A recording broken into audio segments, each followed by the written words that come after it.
High, আমি তৃষা আর একটা নতুন ব্লগে তোমাদের সবাইকে অনেক অনেক ওয়েলকাম। কালী পুজো তো শেষ হয়ে গেছে, কিন্তু আমাদের আনন্দের রেশ একটুও কাটেনি। আর মাঝখানে কয়েকদিন আমি ব্লগ করতে পারিনি, কারণ ছুটির পর অফিস গেছি, একটু চাপ ছিল, তাই অফিসার বাড়ি এই করেই কেটে গেছে।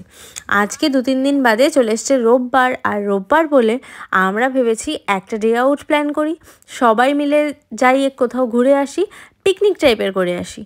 তাই জন্য যেহেতু মাসিরাও রয়েছে, সোনাদি, গুড্ডি সবাই রয়েছে, তো সবাই মিলে আজকে বেরিয়ে পড়েছি। আর আমরা এখন যাচ্ছি ইকো পার্কে। তো চলো তোমাদের সাথেও আমাদের পুরো দিনটা শেয়ার করি, মানে আমার ব্লগটা শেয়ার করি। আর তোমরা কিন্তু অবশ্যই আমাকে ফলো করে দিও, ফেসবুক থেকে দেখলে, আর ইউটিউব থেকে দেখলে সাবস্ক্রাইব করে দিও।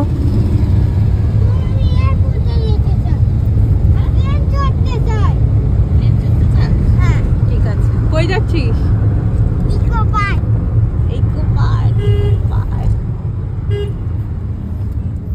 নেমে গেছি আমরা, এন্ড এখন হেঁটে হেঁটে যেতে হবে আমাদের ইকো পার্ক অব্দি, কারণ গাড়ি ওই দূরে পার্ক করা হয়েছে।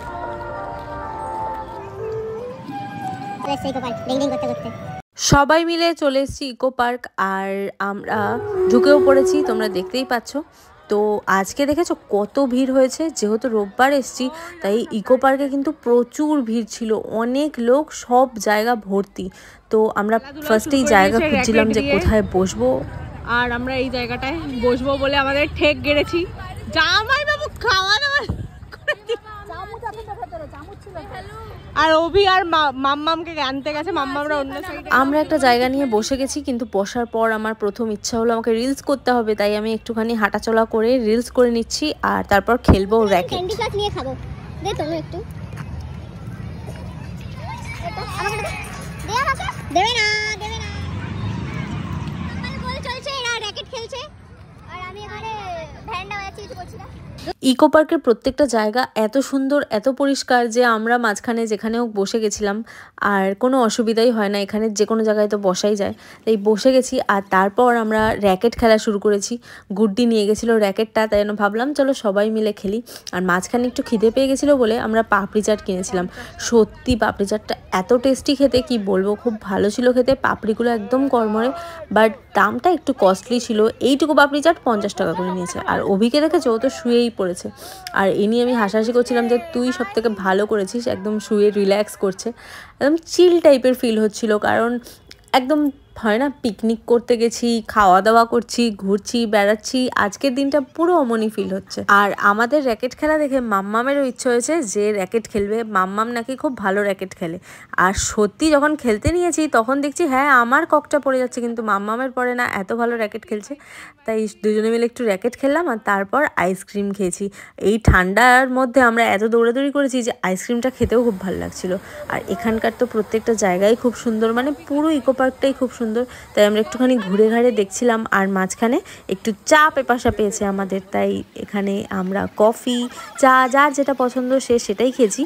আর তারপর আমরা গোলাপ বাগানে ঢুকেছিলাম, ওখান থেকেই আমরা আমাদের নেক্সট ঘোরাঘুরি স্টার্ট করেছি। আসলে আমরা এখান থেকে হেঁটে হেঁটে সিধা যাচ্ছি এখানকার লেকটার কাছে। এখন আমরা গোলাপ বাগান ঘুরছি, অ্যান্ড গোলাপ বাগান ঘুরে বেরিয়ে আমরা ঝিলের ধারে যাব, এখানে আমরা অনেক অনেক মজা করবো, উনো খেলবো, হ্যাঁ আমরা উনো খেলবো বলেই যাচ্ছি। আমরা ইকো পার্কে এসেছি, ইকো পার্কে বসে উনো খেলবো বলে। একদম কেমন ফিল হচ্ছে? লক ফিল হচ্ছে। ইকো পার্কের সব থেকে মেন আকর্ষণ হলো এই লেকটা, তো এই লেকটার সামনেই আমরা এসে গেছি প্রায়। বাচ্চা ছেলে পাওয়া গেছে, বাচ্চাদের 4 নম্বর বাচ্চার বাবা লেকটার কাছে আস্তে আস্তে তোমরা কি শুনতে পেলে যে একটা বাচ্চা হারিয়ে গেছে? আর সত্যি ইকো পার্কে আজকে এত ভিড় হয়েছে যে একটা বাচ্চা হারিয়ে গেছে, সেটারই অ্যানাউন্সমেন্ট হচ্ছে। তো তোমরা এরপর যারা যারা যাবে খুব সাবধানে যেও, ছোট ছোট বাচ্চাদেরকে খুব সাবধানে রেখো। আর তারপর লেকের ধারে ওই ওয়াটার শোটা দেখার পর আমাদের খুব খিদে পেয়ে গেছিলো, তাই আমরা সোজা চলে এসেছি এখানকার ফুড কোর্টে আর বসে গেছি।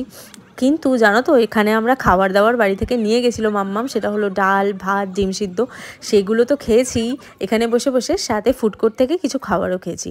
আর আসার সময় তাথইকে ছাড়বো বলে মাসি বাড়ি গিয়ে দেখি মাসি কত কিছু আয়োজন করেছে, মাংস পরোটা, সেই সব খেয়ে তাথইকে টাটা করে আমরা বেরিয়ে পড়লাম। আর অর্ধেক রাস্তার পর ছোট মাসি আর রাজাও চলে গেল, সবাই চলে গেল বলে মনটা একটু খারাপ লাগছে, কি করা যাবে, এখন আমরাই বাড়ি যাচ্ছি। সো টাটা, আবার দেখা হবে অন্য ব্লগে।